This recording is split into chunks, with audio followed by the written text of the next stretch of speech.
Yeah, so I got up to, is it 29? Is that what we said? Yeah, I believe so. Yeah, yeah. So now I'm caught up with you and we'll go ahead forward after this.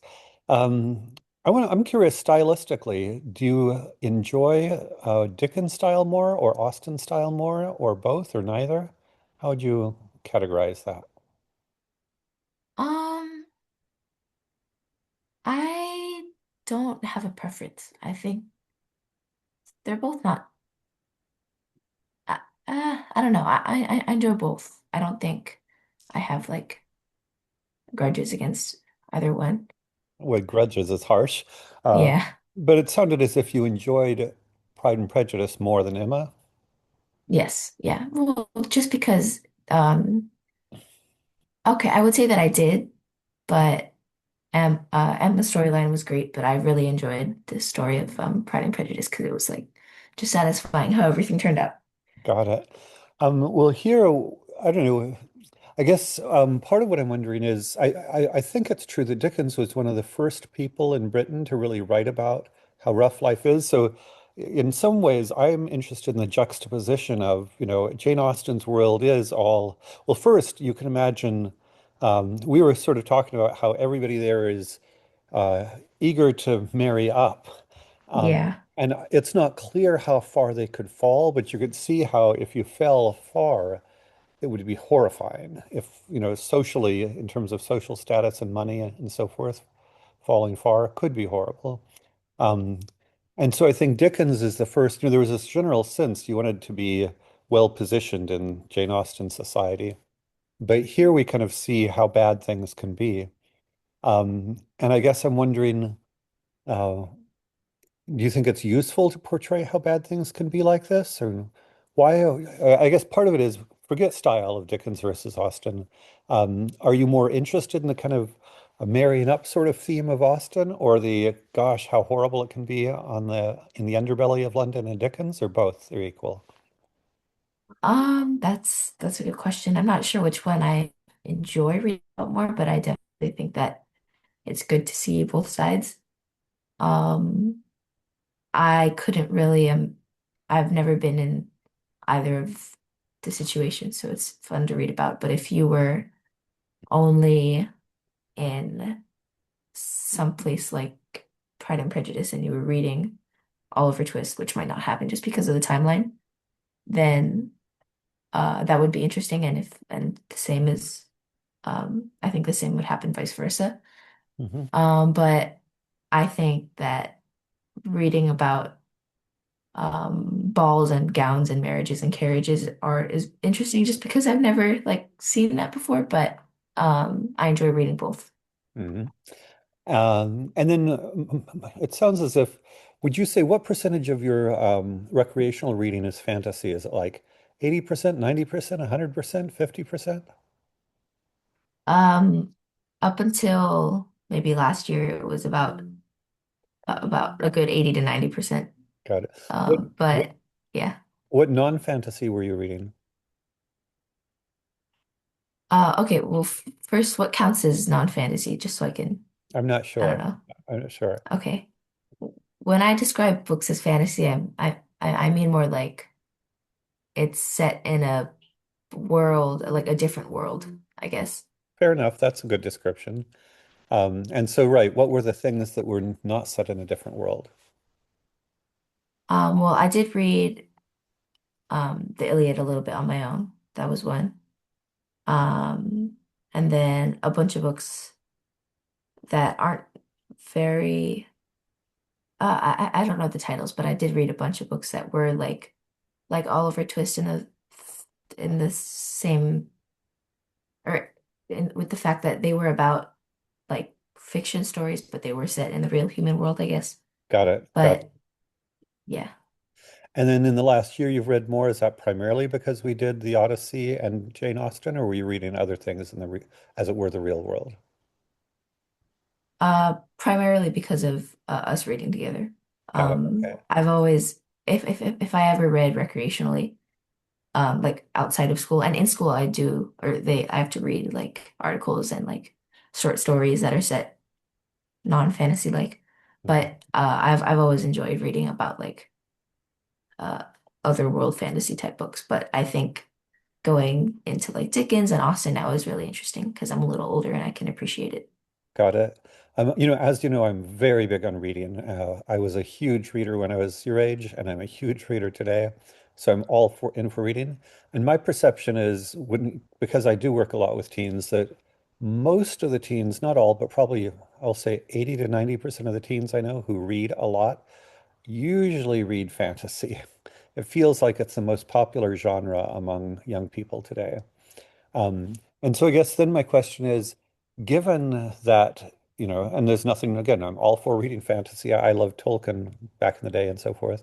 What is the case for young people to read to kind of go out beyond fantasy? Why, if you were to explain to another teen who's totally into the fantasy reading thing, why might they want to read beyond fantasy?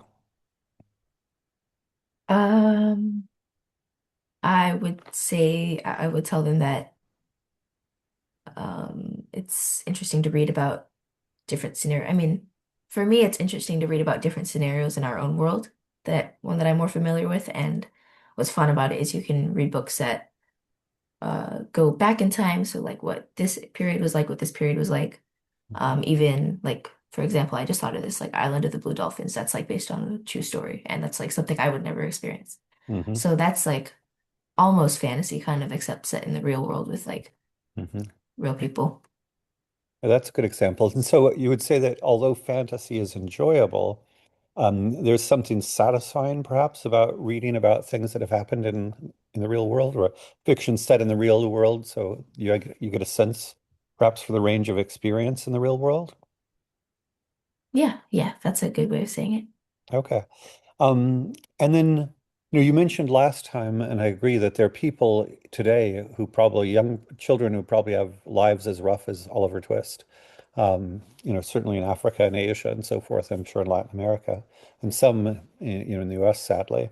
Um, is it is it worth knowing about how rough lives are for other people, or not worth knowing, or how do you kind of hold that knowledge?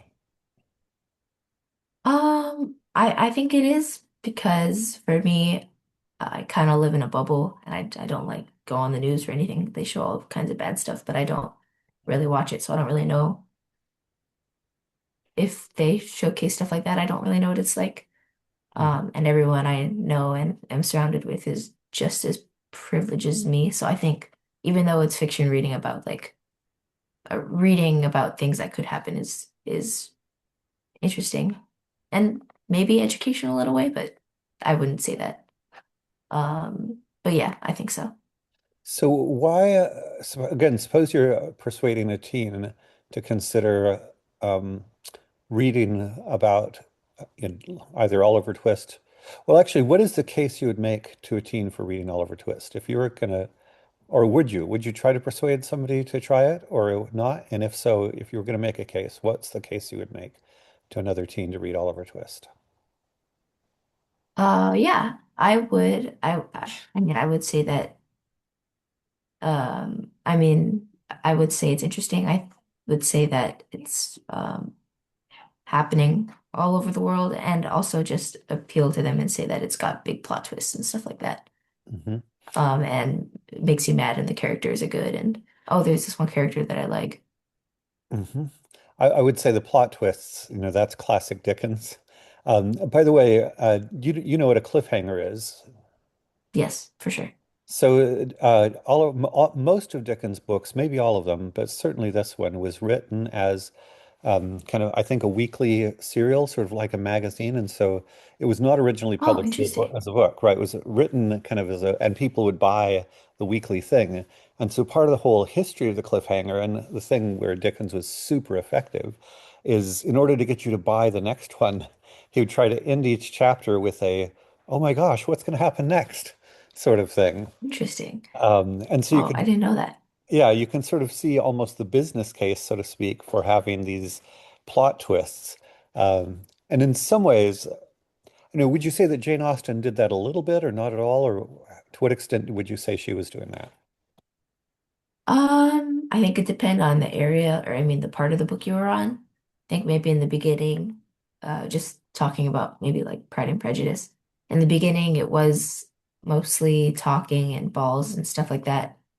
But closer towards the end, I would say yes, because I believe that she ended a chapter with the um oh, I forgot the sister name with the sister running off with the guy, Lydia. but I'm not too sure. Lydia, yes. Yeah. Um, maybe she didn't end a chapter, but you still wanted to see what was next. No, that sounds right. It does seem like, and Jane Austen's books were published as full novels, and so she did not have that incentive to try to do this. But it does sound right that there's a lot of kind of scenario building, character building, the first maybe third or half of the book, maybe longer in Emma, and then you get these kind of more plot things going on towards the end. But Dickens, it feels like almost, maybe not quite every chapter, but like there's almost a plot twist every chapter. And that's Yeah, because it's serialized. But would you say that makes it kind of faster paced and therefore more enjoyable reading, or not necessarily? yeah. Yes, I would say so, and it makes me want to read more, which is good. Yeah. And in which case, given in some ways, I think the language, it's hard for me to know if the language of Dickens is harder or the language of Austen is harder, because they both have long sentences. It's, not the kind of prose we read today. But I guess I'm thinking that I was wondering if maybe the plot twist action in Dickens makes him a little bit more accessible to people today, whereas with Jane Austen, you kind of need to be slow and patient, or is that not necessarily the case? I think I agree. Both of them are different from modern authors and fantasy books that I read for most of my life. So it was a little difficult going back and like rereading the longer descriptive sentences and like trying to deduct what they're saying because I can't quite understand the first time. But it's a nice challenge. Yeah, no, and of course, I think it's really good for you. I think it's good for Yeah. everybody to learn to read these long, complex sentences. And my take actually is, although it's initially difficult, that it gets easier with practice. Is that your experience?